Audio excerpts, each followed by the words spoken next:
The right food can make or break a party, and with a bunch of hungry graduates, you can't go wrong with a barbecue. So, joining us today with the grilling lowdown is Mr. Sizzle himself, Rod McConnell from Midwestern Meats. Hey, Rod.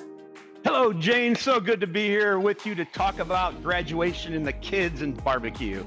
I love it. So, tell us, why is barbecue such a good option for a graduation party?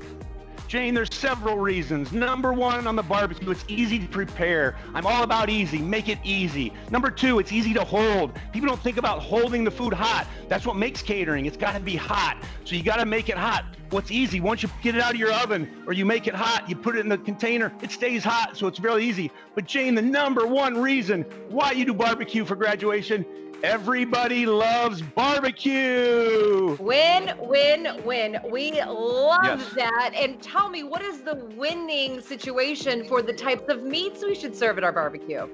Jane, the winning situation based on my experience is barbecue pork. Everybody loves barbecue pork. It's beautiful, it's easy, it's just, everybody likes it, right? But you got to back it up, Jane, because that's not the 99%er. There's always a few people. So just do barbecue chicken. Do barbecue chicken as your backup. Always have two items. When we're talking about the types of barbecue that we want to serve, what about ribs? Are ribs okay to tackle at a graduation party, or maybe we should steer clear of ribs? You know what, Jane? I'm a fan of ribs, and I don't think you should steer clear unless it's a huge party. But here's what you can do with baby back ribs. Let me show you. So you cut them up, right? You individualize those baby back ribs. So here's my baby backs right here. So each person, you get about 2 or 3 ribs. So it depends on the economics of it. Ribs are a little more expensive, but a rib has 12 ribs in it. So if you buy a rack of ribs, there's 4 servings per rib approximately with 3 each, right? So that's going to make you understand at $24 for that rack, $8 a person. If that's what you want to spend, you go with ribs. All right, so now we've got the meat covered. What about side dishes? You know, Jane, I believe in simplicity. So of course, baked beans, got to do baked beans, right? Baked beans are the best. And coleslaw, big coleslaw fan. Now, I'm going to give advice on the coleslaw. Go with a sweet coleslaw. Try to find a sweet coleslaw. Vinegar-based coleslaws, you just don't have that as high as percentage of success. A coleslaw. And then what I was talking about earlier, easy. Watch this, Jane. Coleslaw's ready. You know, it's just so easy, so good. Jane, one of my favorites, it's unique, is corn salad.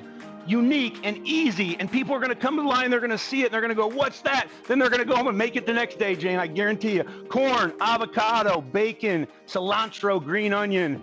So simple, but so good. So, Mr. Sizzle, this is where the big question is. When we're talking about planning for the party, what's the formula about how much meat to have on hand for the guests?